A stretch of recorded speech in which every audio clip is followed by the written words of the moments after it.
Andre Wallace wiped the sweat from his forehead as he pushed his cleaning cart down the marble hallway of Sterling Industries. The 50-year-old man had been cleaning these same floors for 15 years, but tonight felt different in a way that made his heart race with strange anticipation. Every night he mopped and swept while the rich executives went home to their big houses in the suburbs with their perfect lawns and swimming pools. Every morning he emptied their trash cans filled with expensive coffee cups and fancy lunchboxes from restaurants that cost more than his weekly grocery budget.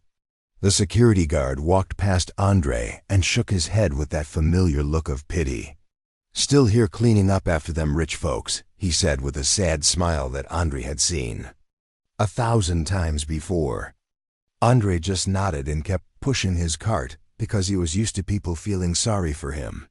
He was used to being invisible to everyone who mattered in this gleaming tower of wealth and power. But what they did not know was that Andre had a secret burning inside his chest. A beautiful secret that he kept locked away in his heart like a treasure hidden from the world. What they could never imagine was that this quiet black man in the worn, cleaning uniform had music flowing through his veins like liquid gold. Music that could make angels weep and devils repent. Music that had been passed down through generations of his family like a sacred flame that refused to be put out no matter how hard life tried to blow it away. As Andre cleaned the executive floor, he heard voices and laughter coming from the big conference room where the important people made decisions that affected thousands of workers. The heavy oak door was open, just a crack, and through it he could see Robert Sterling, the billionaire, CEO of the company, sitting at the head of a long table made of wood that probably cost more than Andre's entire apartment. Robert was having dinner with some other rich men in expensive suits that cost more than Andre made in 3 months. They were laughing and drinking wine from bottles that had fancy French names Andre could not pronounce. Wine that cost more than Andre spent on food for his whole family in a week. These men lived in a world of private jets and country clubs and vacation homes, in places Andre had only seen in magazines. They spoke casually about buying companies and firing hundreds of people like they were talking about the weather. Their watches sparkled with diamonds and their shoes were made from leather so fine it looked like silk. Andre had been invisible to these men for 15 years, but tonight one of them noticed him through the crack in the door. "You know what would be funny," said one of the men with a cruel smile that made Andre's stomach turn cold. "Let's call that old janitor in here. I heard someone say he thinks he can play music. Can you believe that? A janitor who thinks he's some kind of artist. Like he could understand real culture or beauty. It's probably some cheap guitar he bought at a garage sale." The other men started laughing so hard they had to wipe tears from their eyes. To them, Andre was just entertainment. Just a poor black man they could make fun of to amuse themselves after their expensive dinner. Robert Sterling laughed so hard he almost spilled his wine on his silk tie. "Oh, this should be good entertainment. Andre, come in here," he shouted toward the door with the tone you would use to call a dog. Andre felt his heart sink into his stomach like a stone dropping into dark water. He had heard every word through that crack in the door. Every cruel laugh. Every mocking comment. His hands shook as he walked into the room full of laughing rich men who looked at him like he was some strange animal in a zoo. The smell of expensive food filled the air, making his empty stomach growl with hunger. Crystal glasses sparkled under the bright lights like tiny stars. Fresh flowers sat in vases that probably cost more than Andre's monthly rent. These men lived in a world that felt 1,000,000 miles away from his small apartment, where the heat sometimes did not work and the walls were so thin he could hear his neighbors arguing. Their world was all marble and gold and comfort, while his world was concrete and rust and struggle. But Andre straightened his shoulders and walked into their world with dignity, because his grandmother had taught him that a man's worth was not measured by his bank account or the color of his skin, but by the content of his heart and the strength of his spirit. "Andre, we heard you play some kind of instrument," said Robert, with a smirk that made his face look ugly despite his expensive haircut and perfect teeth. "Is that true, or is someone pulling our leg?" Andre looked down at his worn-out shoes that he had patched with tape because he could not afford new ones. His cleaning uniform felt dirty and cheap next to their fancy clothes that probably cost more than he made in 6 months. The silence in the room was heavy and uncomfortable like the air before a thunderstorm. He could feel their eyes on him, waiting for him to entertain them with his poverty and his dreams that they thought were impossible. "Yes, sir, I play a little violin," Andre said quietly because his voice wanted to shake with emotion, but he would not give them the satisfaction of seeing his fear. The words hung in the air like smoke, and for a moment nobody moved. Then the men burst out laughing like hyenas who had found fresh meat. One of them pointed at Andre with a manicured finger and said, "A violin. Did you hear that, Robert? The janitor plays violin. What's next? Is he going to tell us he went to Juilliard? Maybe he thinks he's the next Yo-Yo Ma." Another man was laughing so hard he had to hold his stomach. "This is rich," he said, wiping tears from his eyes. "I bet he found that violin in someone's trash can. Or maybe he made it out of a shoebox and rubber bands like kids do in school." They thought this was the funniest thing they had ever heard in their privileged lives. A poor black janitor who cleaned their toilets and emptied their garbage, thinking he could make beautiful music. The very idea seemed impossible to them, because in their world, poor people were only good for serving rich people and nothing more. Robert Sterling stood up and walked over to his office with the confidence of a man who had never been told no in his entire life. His office was bigger than Andre's whole apartment and filled with expensive art and furniture that belonged in a museum. He came back carrying a beautiful violin case that made Andre's breath catch in his throat. It was made of dark leather so fine it looked like velvet and had gold buckles that shined like captured sunlight. The case alone was worth more than Andre made in a year. "This violin belonged to my grandfather," Robert said, holding it up like a trophy. "He was a classically trained musician who performed in Europe before he made his fortune in business. This instrument is over 200 years old and worth more money than you'll make in 10 years, Andre. It was made by a master craftsman in Italy and has been played by some of the greatest musicians in history. But since you're such a great musician, why don't you play something for us? Show us what a janitor can do with a real violin." The other men clapped their hands and whistled like they were at a circus waiting for the clowns to come out. They thought this was the funniest show they had ever seen. A poor black janitor about to embarrass himself with an instrument worth hundreds of thousands of dollars. They could not wait to laugh at whatever terrible scratching sounds came out, so they could have a good story to tell at their country club next weekend. They had no idea that they were about to witness something that would change their hearts forever. Andre took the violin case with hands that trembled not from fear but from excitement, because he had never held an instrument so beautiful and expensive in his entire life. He looked around the room at all the cruel, smiling faces that expected him to fail. These men had no idea who he really was beneath his cleaning uniform and his tired eyes. They saw only his dark skin and his humble job and made assumptions about his worth as a human being. They did not see his heart that was full of music and dreams. They did not see the little boy who used to practice violin for hours every day, until his fingers bled because music was the only thing that made him feel alive.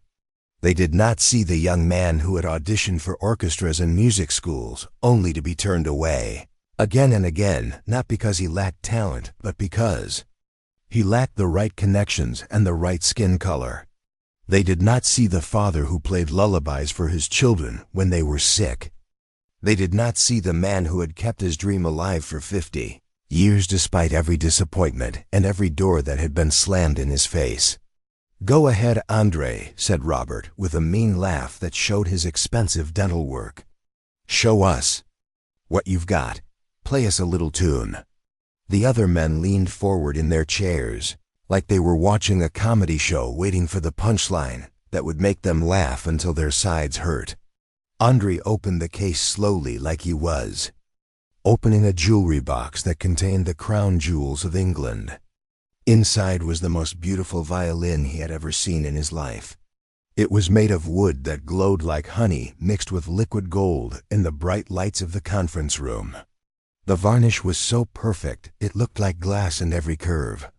Was shaped by hands that understood the soul of music itself. The strings looked like silver threads spun by angels, and the bow was carved from wood, so fine it felt alive in his hands. As soon as Andre touched the violin, something magical happened that none of the rich men expected. His whole body changed like a butterfly emerging from its cocoon. His bent shoulders straightened up with pride. His tired eyes grew bright with inner fire. The scared janitor disappeared, and someone else took his place. Someone proud and strong, and full of music that had been waiting his whole life for this moment. The violin seemed to recognize him like an old friend who had been waiting for his return. It felt perfect in his hands, like it had been made specifically for him to play. Andre lifted the violin to his chin and closed his eyes, blocking out the cruel faces and the mocking laughter. The room became completely quiet, as if the very air was holding its breath. Even the cruel men stopped laughing because they could feel that something was about to happen. Something they did not expect and could not control. Something that would change everything. Then Andre began to play, and the first note that came from the violin was so pure and beautiful that it made the crystal glasses on the table ring like tiny bells. The sound floated through the air like a golden bird spreading its wings for the first time. The rich men stopped smiling, and their mouths fell open in shock, because they had never heard anything so beautiful in their pampered lives. Andre played a song that told the story of his entire existence on this earth. It started soft and sad, like a child crying alone in the dark after his mother had died too young from working too hard for too little money. The music spoke of growing up poor in a neighborhood where gunshots were more common than laughter, and where dreams seemed as impossible as flying to the moon.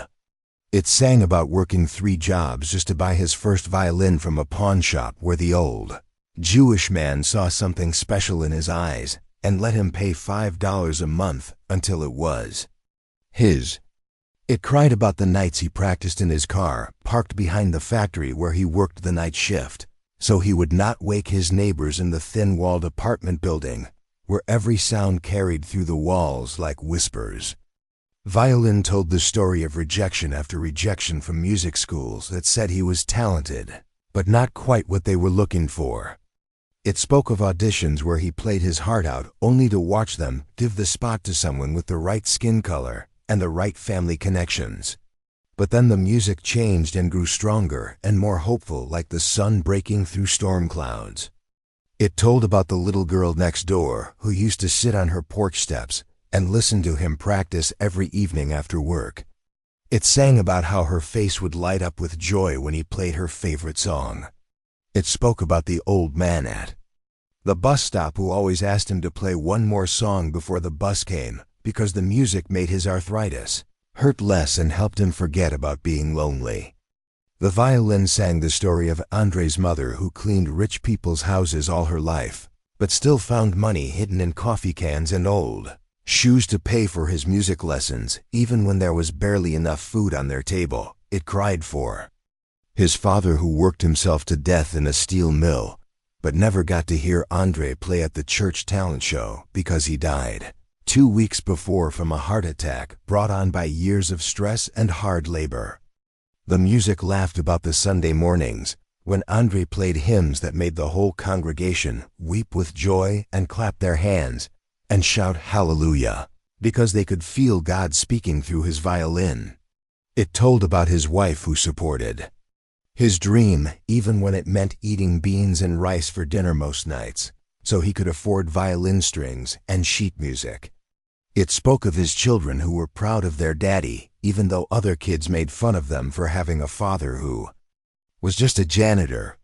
The song grew bigger and more powerful, filling every corner of the conference room with emotions these rich men had never felt before. Andre's whole body moved with the music like he was dancing with angels.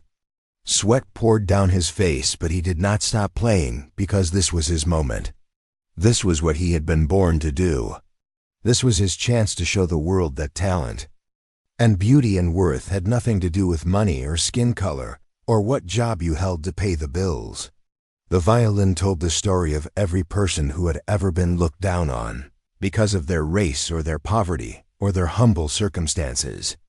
It sang for every dream that had been crushed by prejudice and every heart that had been broken by cruelty and ignorance. But it also sang of hope and resilience and the power that lives inside every human being to rise above hate and fear and create something beautiful despite the ugliness of the world.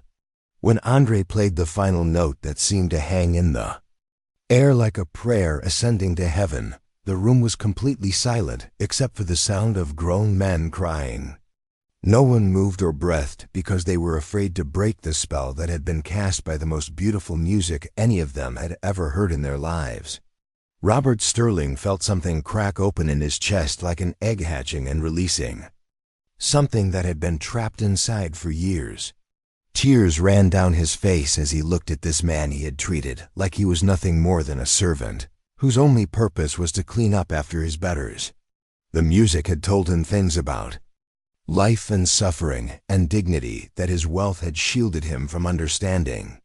It had shown him the beauty that could grow from struggle and the strength that came from surviving rejection and humiliation while still believing in your dreams. Then Robert Sterling did something that shocked everyone in the room, including himself. He got down on his knees in front of Andre like he was kneeling before an altar in church. His expensive suit wrinkled against the marble floor, and his perfectly styled hair fell across his forehead, but he did not care because nothing mattered, except asking forgiveness from this man whose soul he had just heard singing through a violin. "I am so sorry," Robert whispered through his tears.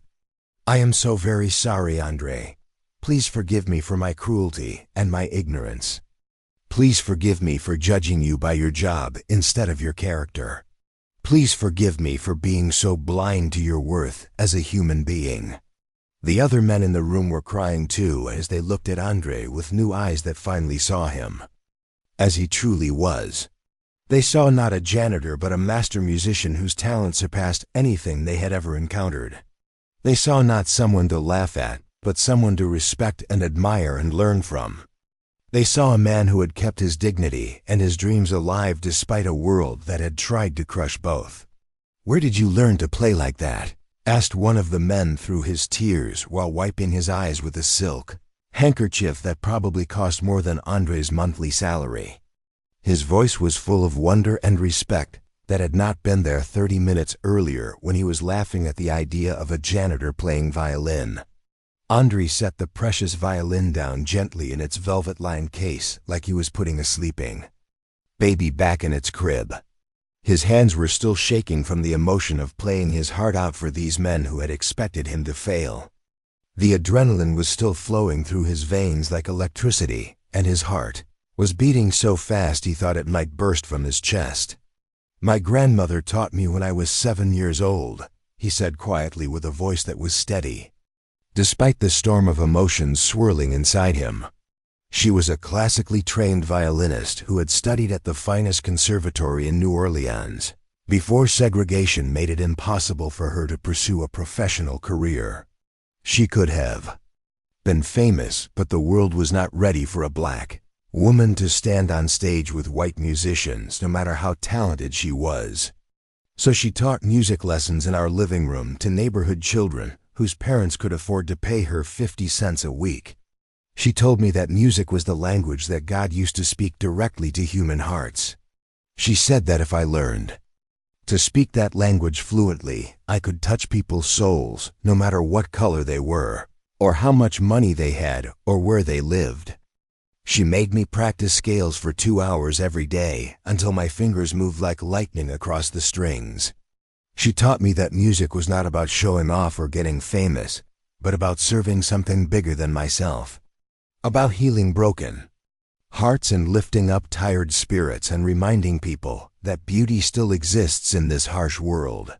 The conference room was so quiet you could hear the expensive clock on the wall ticking away, the seconds as these powerful men absorbed Andre's words and realized how wrong they had been about him, and probably about so many other people they had dismissed because of their appearance or their circumstances. Robert Sterling was still on his knees with tears streaming down his face, as he looked up at Andre with newfound respect and admiration. "But why are you working as a janitor?" he asked with genuine confusion in his voice. "With talent like that, you should be playing in concert halls around the world. You should be recording albums and touring with symphony orchestras. You have a gift that most people can only dream of possessing." Andre smiled sadly with the kind of expression that comes from years of disappointment, but without bitterness, because his grandmother had taught him that holding on to anger was like drinking poison and expecting the other person to get sick. "I tried, sir. For 25 years, I auditioned for orchestras and music schools and recording companies. I sent demo tapes to agents and managers and anyone who would listen. But every time they saw my face, they found reasons to say no. Too old, they said, even when I was 25. Not the right look, they said, when what they meant was not the right color. Not quite what they were looking for, they said, when they were looking for someone who fit their idea of what a classical musician should look like. I played for judges who closed their eyes and nodded along to my music, but opened them and shook their heads when they saw who was holding the violin. I auditioned behind screens where they could only hear my playing. And I always made it to the final round, but somehow never got selected when they saw me in person." The men in the room shifted uncomfortably in their expensive chairs as they began to understand their own part in the system that had kept Andre's talent hidden from the world for so long. They realized that their assumptions and prejudices had not only hurt Andre, but had robbed the world of incredible music that should have been shared with millions of people. The silence stretched on as they grappled with the weight of this revelation and what it said about their own character and the society they lived in.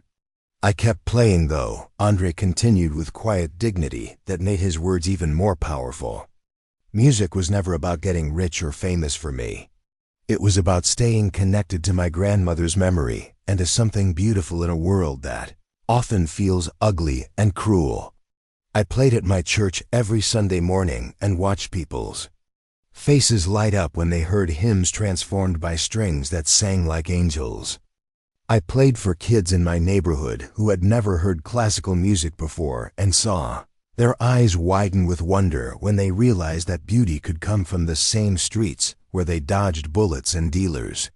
I played for sick people in the hospital on my days off and watched their pain ease as music filled their rooms with something other than the sound of machines keeping them alive. I played at nursing homes where lonely old people would cry tears of joy because someone had brought beauty into their forgotten lives. Music is not about money or fame or recognition. Music is about touching souls and healing hearts and reminding people that they are not alone in this world." Robert Sterling stood up slowly with his expensive suit wrinkled and his perfect hair disheveled, but looking more human than he had in years. He walked to his desk and picked up his phone with hands that were still trembling from the emotional impact of Andre's performance. "James," he said to his personal assistant, "cancel all my meetings for the rest of the week. Cancel the board presentation and the merger discussions and everything else on my schedule. I have something more important to do than making money. I have a wrong to make right." He hung up the phone and turned back to Andre with determination burning in his eyes. "I want to make this right, Andre. I want the world to hear you play the way we just did. I want to use my connections and my resources to give you the platform you deserve. Will you let me help you make your grandmother's dream come true?" Andre looked at this rich white man who had been so cruel to him just an hour earlier and could see that something real had changed in Robert's heart. The music had done its magic the way his grandmother had always said it would. It had broken down walls that seemed impossible to tear down. It had opened minds that had been closed by privilege and prejudice. It had touched a soul that had been hardened by years of caring only about profit and power. "Yes, sir," Andre said with tears flowing freely down his cheeks now. "I would like that very much. Not for me, but for my grandmother, who never got her chance. Not for fame, but so that other people who look like me know that their dreams matter too. So that music can do what it was meant to do, which is bring people together instead of keeping them apart." And that is exactly what happened over the next few months as Robert Sterling used every connection and every dollar of influence he had built up over decades in business to launch Andre Wallace into the spotlight he had always deserved. Within 6 months, Robert had arranged for Andre to record an album with the finest musicians and the most expensive equipment money could buy.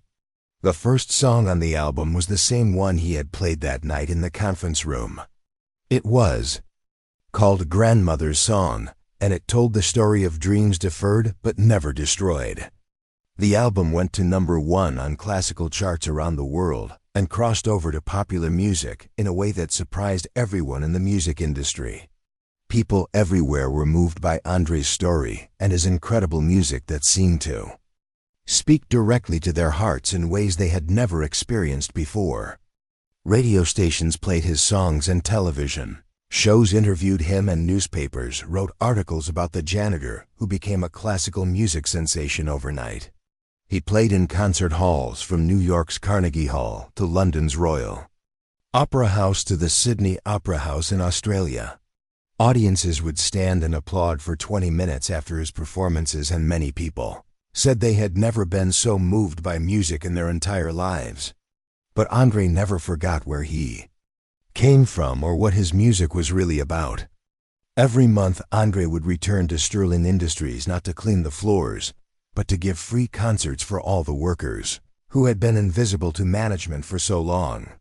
The security guards and secretaries and cafeteria workers, and yes, even the janitors would gather in the main lobby to hear him play music that celebrated their dignity and their worth as human beings. Robert Sterling would sit in the front row with tears in his eyes, remembering the night his heart was changed forever by beautiful music and a lesson in humility he would never forget. Andre used his newfound fame and the money from his concerts and album sales to start a foundation called Grandmother's Dream that gave free music lessons to poor children whose families could not afford instruments or instruction. He wanted to make sure that no other talented kid would be held back because of the color of their skin, or how much money their parents made, or what neighborhood they lived in. The foundation opened music schools in inner cities across the country and provided scholarships for promising young musicians to attend the finest conservatories in the world. Music sees no color, Andre would tell his students as he handed out violins and cellos and flutes to eager young hands. Music cares nothing about your address or your bank account or what your parents do for work. Music only wants to know if you have love in your heart and the courage to share it with the world. Don't let anyone tell you that your dreams are too big or that you don't belong on the stage. Your grandmother's spirit lives in these instruments, and she is cheering for you from heaven.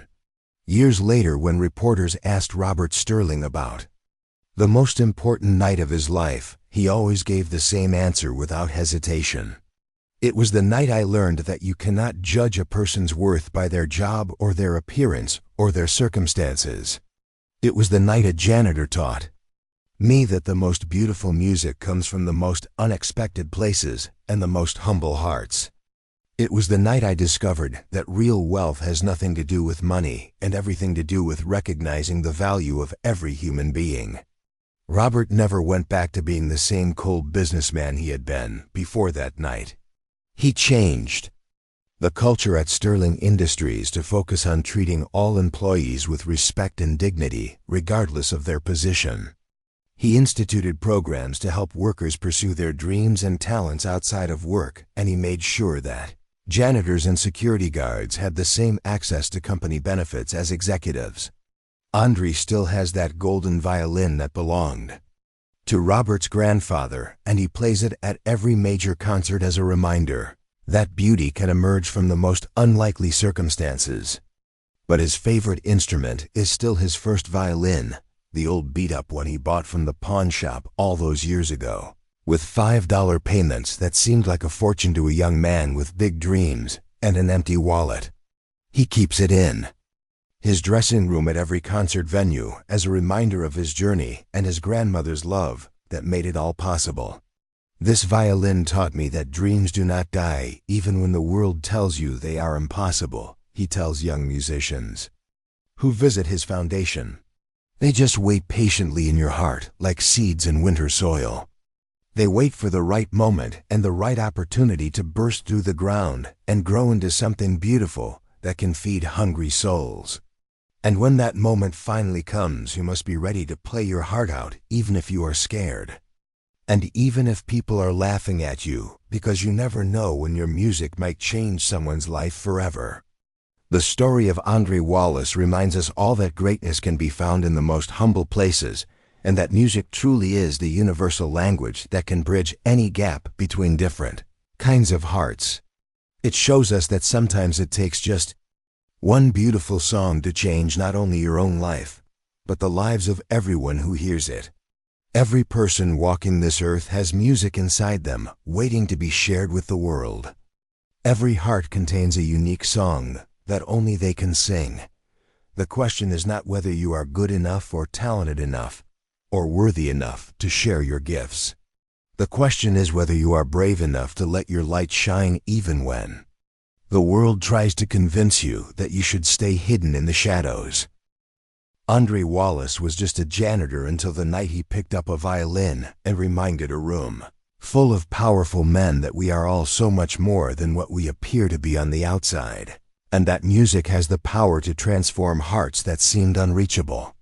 His story proves that love and talent and hope and determination can overcome any barrier that society tries to build. And that is the most beautiful song of all.